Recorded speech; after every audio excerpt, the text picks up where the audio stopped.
வெண்பருத்தி நூலெடுத்து வாய் வெடிச்ச பூவெடுத்து நான் அணிஞ்சிட தொடுத்து வச்ச நடினமான மாலை இது.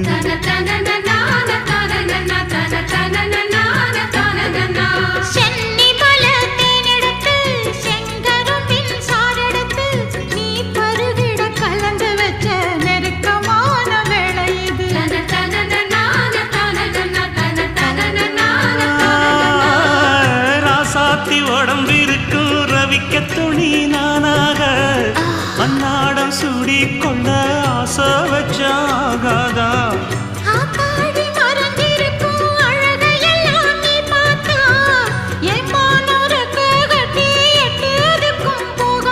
அடிச்சி சக்கரையே எட்டி நீயும் நிக்கிறியே நான் ஏங்கி ஏங்கி பார்க்கிற போறாமி